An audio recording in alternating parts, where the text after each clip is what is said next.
Kita mau selalu bersyukur dalam segala keadaan. Kita mau katakan, Tuhan Engkau baik, Tuhan Engkau besar. Tuhan Engkau sungguh besar, karyamu sungguh ajaib, tiada hentinya ku mengagumi, sungguh kau ajaib. Tuhan kau sungguh besar, Tuhan kau sungguh besar,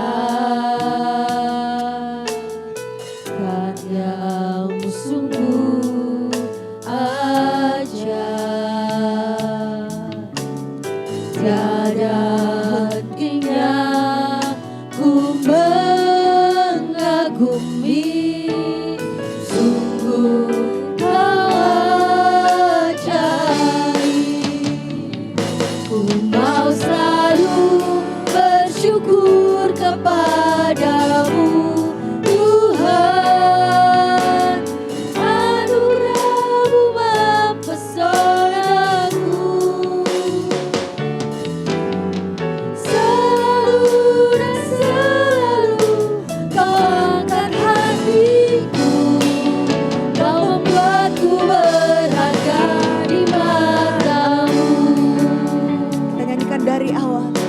Haleluya Yesus.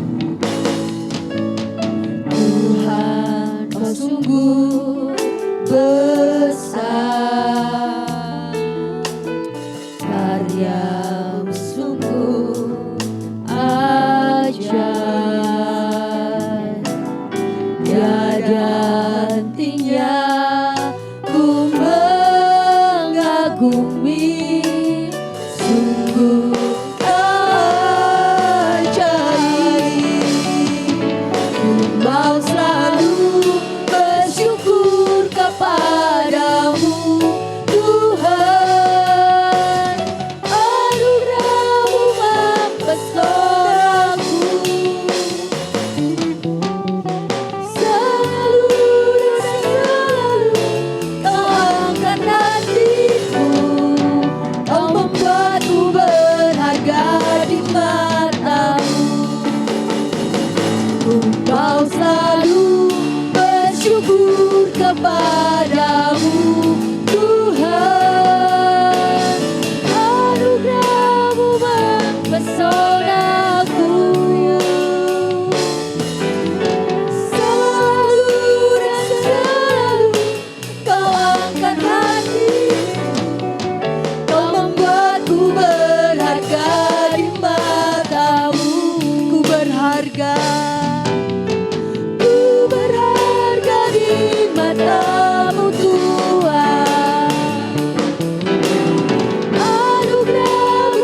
kami semua berharga Tuhan. Terima Haleluya kasih Yesus. Haleluya. Glory, haleluya. Ku berharga di mata-Mu Tuhan.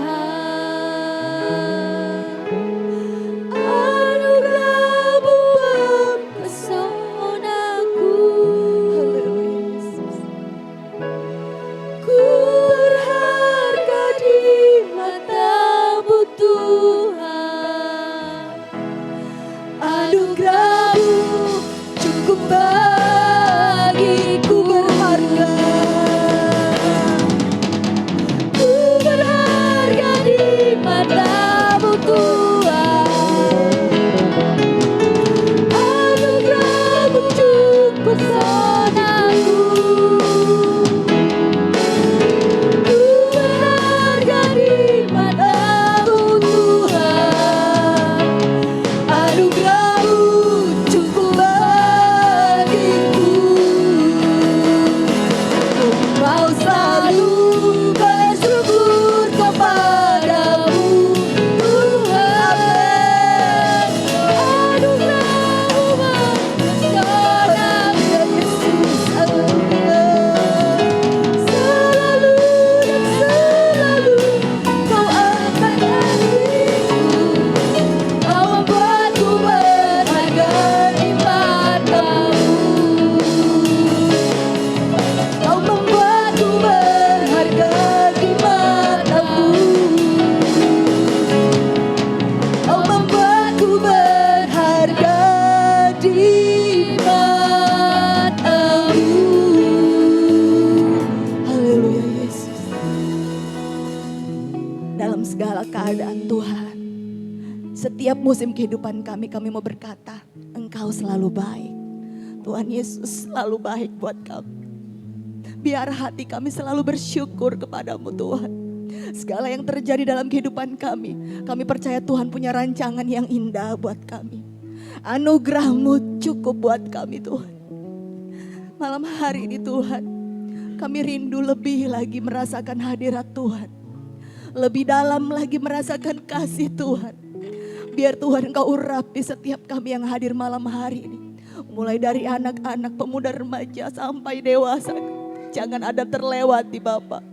Biar aliran Roh Kudus itu menguasai hati kami.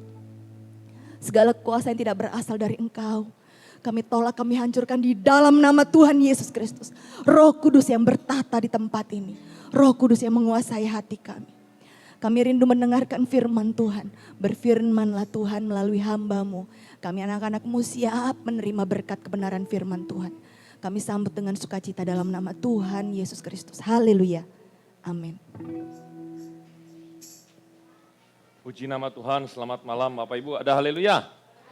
Ya, hari ini sebelum kita masuk di dalam PowerPoint, tetapi ini bukan buatan saya, tetapi ini buku bacaan dan ini fakta sejarah. Nanti kita akan lihat sebentar bahwa kepenuhan Roh Kudus, bahwa bahasa roh itu ternyata bukan hanya ada di Azusa Street di bagian Amerika sana, tetapi juga ternyata itu sudah ada, memang dimulai awal mula di Kisah Rasul. Tetapi habis itu gelombang itu tidak berhenti, meskipun itu ditekan, dimatikan, dibilang sesat, tetapi itu terus bertumbuh, terus muncul lagi. Sebelum itu kita mau mendasari ayat firman Tuhan kita, Efesus 6 ayat yang ke-18.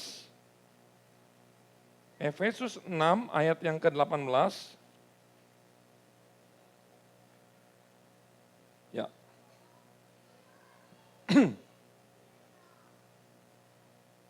Sudah ketemu, katakan amin. Ya, satu. Sebentar. Ya, bagian LCD mau munculkan. Efesus 6 ayat yang ke-18. 1, 2, 3. Dalam segala doa dan permohonan, berdoalah setiap waktu di dalam roh. Dan berjaga-jagalah di dalam doamu itu dengan permohonan yang tak putus-putusnya untuk segala orang kudus. Kemarin saya sudah pernah bilang bahwa ada dua macam jenis berdoa, menggunakan akal budi dan menggunakan Roh Kudus. Berdoa dalam Roh Kudus yang dimaksud ini adalah berdoa di dalam roh atau berbahasa roh. Kalau ada orang berkata ini bukan, enggak ada mana bahasa rohnya. Kalau begitu saya balik lagi tanya, ketika orang berdoa di dalam roh, doa macam apa? Kalau begitu, yang Rasul Paulus juga berkata di dalam 1 Korintus ketika dia berdoa menggunakan akal budi, itu berdoa seperti apa? Kan kalau jelas akal budi berdoanya seperti saya bicara ini. Sedangkan berdoa dengan roh berarti bukan dengan akal budi. Akal budi tidak bermain di dalamnya. Ini kekuatan kita. Ada dua jenis doanya. Nah begitu. Kemudian, itu kemarin sudah jadi saya tidak akan bahas lagi. Yudas 1 ayat 20 sampai 22. Yudas 1, sebenarnya Yudas nggak usah Yudas 1, karena Yudas cuma 1. Yudas 20 sampai ayat 22. Yudas ayat 20 sampai 22. Coba kita baca bersama-sama, 1, 2, 3. Akan tetapi kamu saudara-saudaraku yang kekasih, bangunlah dirimu sendiri di atas dasar imanmu yang paling suci. Dan berdoalah, peliharalah dirimu demikian dalam kasih Allah sambil menantikan rahmat Tuhan kita, Yesus Kristus untuk hidup yang kekal. Berikutnya, tunjukkanlah belas kasihan kepada mereka yang ragu-ragu. Tuh lihat, di sini dikatakan jelas berdoalah dalam Roh Kudus. Berarti di dalam 1 Korintus itu jelas berbeda. Ada dua jenis doa, doa dengan akal budi, berdoa dengan roh. Kalau berdoa dengan roh berarti pikiran akal budi kita tidak tahu apa yang harus didoakan. Ya, masuk di dalam PowerPoint. Bapak Ibu, sejarah perkembangan teologi Pantekosta ini, next. Ini gerakan-gerakan Pentakosta. Jadi Bapak Ibu kemarin sudah dijelaskan sama rekan saya, saudara Christian, bahwa Pantekosta itu nggak jadi masalah. Kenapa sekarang Alkitab kita Pentakosta? Pentakosta dulu adalah Pantekosta. Itu karena memang GPDI itu lahir, udah dari zamannya Belanda itu. Jadi masih pakai terjemahan yang di awal. Ini sudah 100 lebih tahun. Berarti udah 1 abadan. Anak-anak tolong, ayo jangan mengganggu. Kalau mau keluar, masuk atau masuk. Kalau masuk, duduk. Ya, yang sudah bisa mengerti tolong ditertibkan, kecuali yang belum bisa mengerti. Lihat di sini, Jason. Stop. Keluar. Jangan ribut. Lihat di sini. Sejarah gerakan Pantekosta. Gereja perdana ini 100 Masehi. Ini Yesus saja itu mati di abad pertama ini. Jadi kalau sekarang kan udah tahun berapa tuh? 2024, berarti udah melewati 2024, berarti ada tahun yang pertama. Itu tahun yang pertama. Kira-kira Yesus hidup 33 tahun setengah, berarti ya anggaplah sekitar tahun 50-an. Nah ini 100 Masehi. Tahun 100, lihat gereja karismatik ini mulai muncul nih. Yang di dalam Kisah Rasul 1 ayat 8, Kisah Rasul 10 ayat 19, Kisah Rasul 13 ayat 2. Ya, next, berikut. Lihat lagi di sini. Ya. Ini menurut pendapat-pendapat kita lanjut saja. Ini bahasa Inggris, belum ada terjemahan. Next, berikutnya.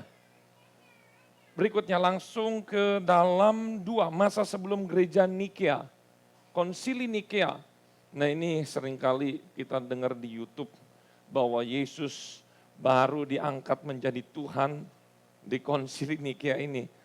Aduh, saya mau berkata apa? Ya, bahkan ada yang bilang ya, Yesus diangkat, kita ini ngikuti ajaran Paulus. Semua itu salah. Dan saya mau bilang sama Bapak Ibu, saudara-saudari pemuda remaja, kita nggak boleh orang-orang Kristen yang minder. Kita itu pemula di awal. Bayangin, kita udah ada di awal. Islam di sini belum ada. Suaranya belum ada, aksaranya belum ada, tulisannya belum ada. Bahasanya sudah ada. Bahkan kekristenan ketika di Arab, itu ketika berdoa, kalau di Indonesia, ya Tuhan, ya Allah. Nah, ketika di Arab, mereka bilang apa kepada Tuhan mereka? Ya Allah. Perhatikan baik-baik. Kata Allah sendiri sudah dipakai oleh orang Kristen di abad pertama dan selanjutnya. Karena Islam muncul di abad antara 5 sampai 7, ya kan lahirnya begitu baru diterbitkan Al-Quran itu abad ke-7. Coba bisa dibayangkan. Ya, lihat di sini. Coba next berikutnya, lihat di sini. Menurut Justinus Martir, tadi kan bahasa Inggrisnya, ini terjemahannya. Dikatakan sebab karunia-karunia ini dia hidup di abad 100 sampai 325, pokoknya sebelum konsili Nikia ini. Dia berkata seperti ini, sebab karunia-karunia kenabian tetap ada pada kita sampai sekarang, dalam bagian yang sama ia melanjutkan, sekarang kita bisa melihat di antara kita, pria dan wanita memiliki karunia roh Allah. Dalam karyanya yang lain berjudul The Second Apology of Justin, ia berbicara tentang kemampuan orang-orang Kristen pada zamannya untuk mengusir setan dan melayani penyembuhan. Next berikutnya. Ya, ini artinya, next lagi. Untuk orang-orang kerasukan setan yang tidak terhitung jumlahnya di seluruh dunia dan di kota Anda, ini saya karena langsung ditranslate Google ya. Banyak dari antara orang-orang Kristen kami yang mengusir mereka dalam nama Yesus yang disalibkan di bawah pemerintahan Pontius Pilatus telah menyembuhkan, membuat mereka tidak berdaya dan mengusir setan-setan kerasukan. Ya, intinya begitu. Menurut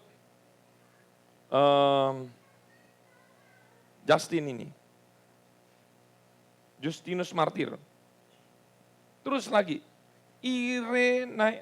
Irenaeus. Lihat di sini, 125 sampai 200. Ini hidupnya dia ya, lahirnya 125 sampai tahun yang 200. Irenaeus ini ternyata Bapak Ibu, ini murid Polikarpus. Polikarpus itu siapa? Muridnya Yohanes. Halo, tahu Yohanes, Rasul Yohanes, tahu? Yohanes ada 2 di dalam Alkitab. Yohanes apa aja? Yohanes Pembaptis. Yohanes Pembaptis itu sudah mati, kepalanya dipenggal. Yang dimaksud ini adalah Yohanes murid Yesus. Yohanes juga adalah murid yang dikasihi oleh Yesus. Dia punya murid namanya Polikarpus. Polikarpus punya murid namanya Irenaeus. Dekat nggak? Dekat nggak? Dekat kan? Dekat sekali nih. Jadi masih kalau dalam garis keturunan, ini adalah cucunya. Ya kan? Cucunya ini. Lihat nih, pada masanya dia pun bersaksi kepada orang percaya bahwa manifestasi tentang coba Bapak Ibu baca, bisa di next gak? Nah ini, bukan, mundur. Nah ini, dia berkata begini, coba Bapak Ibu baca, pada masanya itu ya, ada ya. 1, 2, 3. Pada masanya dia pun bersaksi kepada orang percaya bahwa manifestasi tentang bahasa lidah, tuh lihat ya, ini bahasa roh ini ya, pun masih terjadi pada masanya. Ini yang bahasa Inggris terjemahannya sebelahnya. Kita lihat, dengan cara yang sama kita juga mendengar banyak saudara di gereja memiliki karunia kenabian dan yang melalui roh berbicara dalam berbagai bahasa. Tuh, kalau di dalam gereja yang lain berkata, bahasa roh itu hanya muncul terjadi cuma 1 kali di mana di kamar loteng Yerusalem, tidak muncul lagi. Padahal kalau kita lihat ternyata siapa yang berbahasa roh lagi tapi dia bukan orang Yahudi, siapa namanya? Kornelius juga. Dan ini Cornelius generasinya sudah lewat, ini juga. Tuh lihat, Irenaeus, cucunya Polikarpus. Polikarpus gurunya Yohanes. Berarti ini masih terus berjalan. Bapak Ibu, jadi bahasa roh yang ada di tempat ini, itu kalau ditarik mundur, itu asalnya, sejarahnya, itu enggak berkata, oh ini adalah produk GPDI. Enggak. Oh ini adalah produk Azusa Street yang ada di Amerika pertama kali. Enggak. Itu pernah tenggelam dan pernah hilang. Tapi pekerjaan Roh Kudus tidak akan bisa dibungkam. Bahkan Bapak Ibu, di zaman itu sampai terus menerus, itu orang-orang yang penuh dengan Roh Kudus itu diberangus, ditutup, bahkan dikatakan penyesat, bahkan dihabisi, dijegal segala macamnya oleh para tokoh-tokoh agamawi. Serius ini. Banyak yang mati, sampai gereja mengalami yang namanya kekelaman. Tidak ada ini ditemukan di dalam Katolik, akhirnya muncul lahir Katolik. Tidak ada ini juga ditemukan di dalam Martin Luther, lahirnya Protestan. Baru sekian lama ini terjadi kekosongan, tiba-tiba muncul di Azusa Street lagi. Padahal sudah bisa dibilang ya, semua data-datanya, semua informasi dan segala macam itu hilang. Benar-benar dihilangkan, dilenyapkan. Tapi ya kok muncul lagi. Padahal yang di Azusa Street itu tidak tahu itu adalah bahasa roh. Tiba-tiba dia lagi membaca Alkitab. Tiba-tiba dia benar-benar hatinya haus kepada Tuhan. Tiba-tiba dia berbahasa lidah. Disitulah terjadi kegerakan. Ini luar biasa Bapak Ibu. Ya, nggak usah pegang-pegang tangan. Tuh, ya, stop. Lihat sini. Terus, Tertullianus. Jadi semuanya fokus benar-benar karena yang saya kasih ini adalah kekuatan dari gereja Pantekosta. Saya nggak mau Bapak Ibu terlewatkan. Karena saya mau katakan, kenapa saya hari ini benar strict banget. Sepertinya galak sekali. Karena inilah kekuatan gerakan Pantekosta. Kalau Pantekosta tidak tahu dasarnya, maka kita, ya, apa sih yang membuat Bapak Ibu di sini bertahan? Padahal ada banyak sekali gereja di luar sana yang AC-nya mungkin lebih banyak, lebih nyaman, dan semuanya pemain musiknya lebih bagus, penyanyinya suaranya merdu-merdu.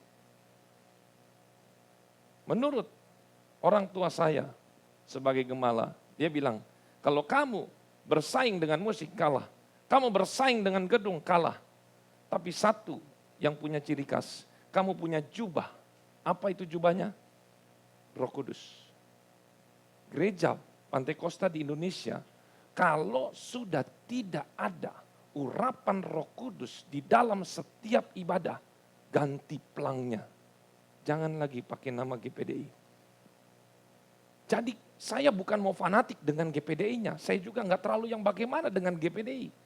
Tetapi yang saya mau ajarkan kepada Bapak Ibu adalah ajarannya ini. Yang membuat kita itu berbeda. Meskipun yang lain itu kita tidak mengatakan yang lain sesat. Itu pola pikir lama.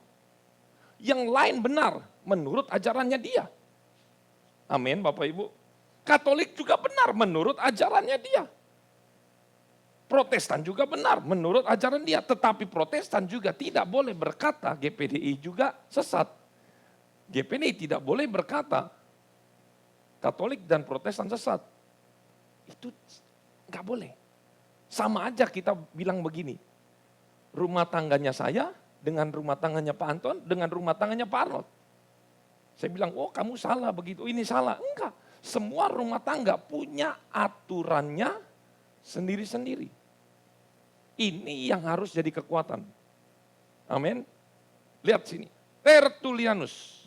Tulisannya menunjukkan kehidupan personalnya dengan karunia-karunia supernatural dari Roh Kudus, termasuk berbahasa dalam bahasa lidah. Tuh.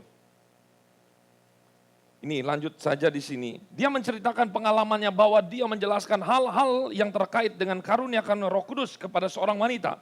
Wanita tersebut kemudian mampu melihat, tuh, ini sesuatu yang supernatural. Ini mata, di dalam hatinya dia mulai terbuka. Wanita tersebut mampu melihat kunjungan malaikat. Bahkan Tuhan kepadanya. Saya mau tanya Bapak Ibu, siapa di sini, nggak usah dijawab, tapi jawabnya ya, begitu ya. Siapa di sini yang sudah pernah mengalami fenomena sesuatu yang tidak masuk akal ketika, ini kan malaikat, apakah kita bisa lihat malaikat? Nggak bisa. Ketika mata kita tertutup, apakah kita bisa lihat api? Nggak bisa. Tetapi wanita ini melihat malaikat.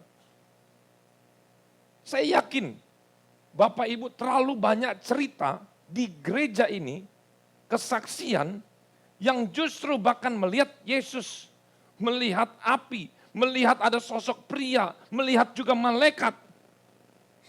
Berjalan-jalan bahkan di belakang sini, itu terlalu banyak cerita. Berarti berbahagialah Bapak Ibu, kita masih sejalan dengan siapa nih tokonya? Tertullianus.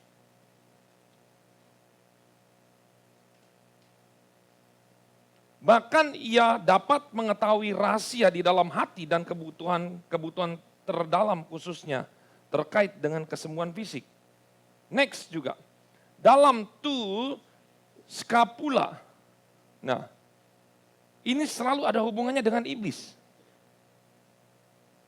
Salah satu kekuatan daripada GPDKasi, para pendoanya, itu kita harus bersyukur kepada Tuhan, kita punya kekuatan untuk mengusir roh jahat.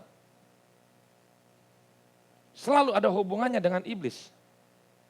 Makanya Bapak Ibu kalau berdoa, apalagi peperangan, jangan setengah-setengah. Karena kalau setengah-setengah, yang nggak percaya, diganggu nanti. Tertullianus menunjukkan baik pengetahuan maupun kepercayaannya tentang bahasa lidah dan karunia Roh Kudus sebagai tanda, Bapak Ibu baca, tanda ajaran yang benar. Ini bukan kata saya. Ingat, yang ditulis di sini fakta sejarah yang tidak terbantahkan oleh siapapun. Dan ini bukan hoax. Ini data. Dalam baptisan Tertullianus juga mendukung pekerjaan Roh Kudus yang mengikuti pengalaman pertobatan. Ia mengatakan, nah ini bahasanya Indonesianya next. Bukan berarti di dalam air kita memperoleh roh, tetapi di dalam air kita disucikan. Maksudnya ini dibaptis ya. Dan dipersiapkan untuk menerima Roh Kudus. Kemudian mengikuti acara baptisan. Diletakkan tangan atas kita, tuh lihat. Kita masih menggunakan metode meletakkan tangan. Betul? Di atas kepala. Memohon dan mengundang Roh Kudus melalui, maksudnya supaya kita diberkati. Ini acak-acakan nih, soalnya Google Translate seperti itu. Ya. Intinya ada penumpangan tangan. Kemudian lagi, Origenes 185 sampai 284. Origenes berkata dalam keberadaannya mujizat yang dilakukan pada masanya melalui kuasa nama Yesus. Tuh, bahwa terlibat secara personal di dalam beberapa mujizat yang terjadi. Next, ia mengatakan, ini bahasa Inggris, terjemahannya langsung yang warna merah. Tuh lihat, sama juga nih, penyebutan nama Yesus, ya bantuan, penyembuhan, penyakit-penyakit, maupun setan-setan. Ya. Next lagi, Origenes mengakui realitas. Tuh, Roma 8 ayat 26 menghubungkan doa di dalam roh dengan doa dalam bahasa roh. Tuh. Ini bahasa Inggrisnya. Ya. Jadi langsung saja kesimpulannya. Sekalipun Origenes juga mengakui dan mengalami pengalaman di dalam bahasa roh, namun dialah orang pertama yang mengindikasikan, Bapak Ibu baca, mulai berkurangnya manifestasi. Tuh, ini tahun berapa ini? Sampai tahun berapa? 284. 284 mulai menurun. Nanti akan mengalami mulai pertentangan. Novatianus, tuh, mendiskusikan kedekatannya dengan pelayanan supranatural dari Roh Kudus. Ini bahasa Inggrisnya. Kalau yang ini nggak ada masalah ya, masih kecil. Mengarahkan bahasa roh, memberikan kuasa dan penyembuhan, melakukan pekerjaan-pekerjaan ajaib, memberikan diskriminasi, maksudnya mengusir roh-roh jahat, memberikan kekuasaan pemerintah, ya, segala macam. Lihat sini, semuanya ada. Kaprianus, menumpangkan tangan di atasnya dan berkata, berkati aku Tuhan. Ya. Dalam menanggapi hal ini, Kaprianus menganggap bahwa Roh Kudus hanya akan diterima oleh mereka yang hidupnya telah diperbaharui dengan bersih. Setelah pembaharuan itu terjadi. Jadi kesimpulannya, nah di sini kesimpulannya di terakhir, tulisan-tulisan dari Bapak Gereja menunjukkan bahwa praktek karisma, ya, dan bahasa lidah masih menjadi bagian dari aktivitas gereja sejak zaman para rasul sampai abad ke-4. Jadi bayangkan Bapak Ibu, ini yang menjadi kekuatan. Petrus sekali berkhotbah ribuan jiwa dia bertobat. Terus menerus banyak, nanti kita akan lihat lagi panjang ini. Bahwa satu kota bertobat ini semua karena kegerakan pertolongan oleh Roh Kudus. Jadi Bapak Ibu harus tahu, yang hari ini Bapak Ibu lakukan, pemuda-pemudi lakukan, anak-anak sekolah minggu lakukan, kita berdoa, itu segaris dan sejalan menurut ajaran para rasul. Jangan berkata, oh itu GPDI itu mana dasarnya, ini apa? Ini sudah dibuktikan. Kekuatan api Pantekosta itu betul-betul menjadi satu hal yang membuat kita berbeda dengan yang lain. Yang lain itu kita tidak berkata sesat, tidak berkata juga yang bagaimana, karena itu urusan lain. Urusan kita, yaitu saya ingin membangun Bapak Ibu, pemuda-pemudi bangga menjadi orang-orang Pantekosta. Amin. Jangan kita menjadi malu bahwa nanti di luar sana apa bahasa roh. Betul Bapak Ibu. Betul, bahasa roh itu di luar sana banyak yang palsu, di YouTube juga betul. Saya tidak menyangkal itu. Saya tidak menyangkal hal itu. Tetapi tidak menyangkal juga bahwa yang asli juga itu ada dan sudah terjadi di tempat ini. Dipelihara. Oleh karena itu saya ajak Bapak Ibu, pemuda-pemudi, yang ketika kita berdoa, Tuhan Yesus penuhi saya dengan Roh Kudus. Jangan takut kalau menyembah Tuhan, sungguh-sungguh. Benar-benar sungguh-sungguh. Jangan ada yang tidur, kalau menyembah Tuhan juga jangan diem aja. Cuman mangap, itu bahaya nanti kalau cuman mangap-mangap doang. Kalau berdoa harus dengan bersuara. Karena satu-satunya tanda orang itu penuh dengan Roh Kudus adalah terdengar bahwa orang itu mengucapkan. Jadi orang penuh dengan bahasa roh itu bukan bahasa rohnya dalam hati, nggak bisa. Satu-satunya. Menyembah gampang. Kemarin saya sudah ajari Bapak Ibu menyembah yang paling simple. Berkata apa?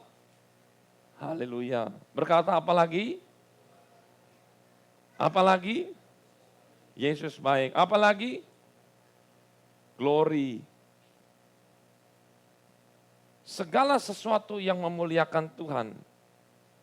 Buat, jadi gini, kalau kita itu cuman datang nggak ada kerinduan, seperti ada lagu, seperti rusa yang haus. Tahu nggak Bapak Ibu? Rusa itu, kenapa lagu ini muncul? Satu binatang yang paling unik ini adalah rusa. Kenapa rusa itu muncul lagunya seperti rusa yang haus? Loh, lihat, kalau rusa haus, Bapak Ibu, dia udah nggak peduli namanya itu menghadapi bahaya. Di depan ada buaya, rusa haus, dia tetap minum. Yang lain mungkin bisa tahan, tapi kalau rusa, enggak. Dia salah satu binatang yang nekat. Dia enggak peduli. Bahkan kalaupun dia lapar, coba Bapak Ibu lihat di YouTube, banyak terjadi kejadian rusa masuk rumah warga hanya untuk minum di baknya, minum di kolam renangnya, karena hutannya kan sudah kering, terbakar. Rusa itu sudah tidak peduli. Nyawa taruhan, yang penting saya bisa minum air. Kalau berdoa, pasang hati kita, bertaruh. Meskipun ketika kita berdoa, nanti akan mengalami ketakutan. Bapak Ibu, kalau Bapak Ibu mau penuh dengan Roh Kudus, harus namanya melewati dimensi roh. Dimensi roh ini Bapak Ibu akan mengalami sesuatu yang tidak terduga-duga. Bahkan tidak sedikit yang saya pernah alami atau orang lain alami, itu akan mengalami satu dilema, tekanan, ketakutan, apa segala macam, karena ini dimensinya sesuatu yang berbeda. Ketika itu terjadi, Bapak Ibu tidak usah takut, tidak usah khawatir, maju aja. Makanya saya seringkali berprinsip ketika saya berdoa, saya ajari Bapak Ibu, seperti Bapak Ibu kalau berdoa, Yesus itu berkata kepada Petrus, gimana? Waktu di kapal, waktu di perahu, keluarlah dari perahu, jalanlah di air. Demikian hari ini saya mau berkata, berani nggak kita keluar dari perahu dan kita berjalan di air? Itu sesuatu yang tidak masuk logika. Tetapi pekerjaan roh tidak akan pernah bisa dijelaskan dengan akal sehat.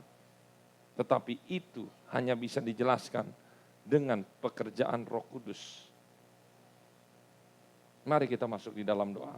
Nikmati dan berdoa sungguh-sungguh, jangan setengah-setengah. Habis-habisan kita menyembah Tuhan. Mari kita masuk dalam doa.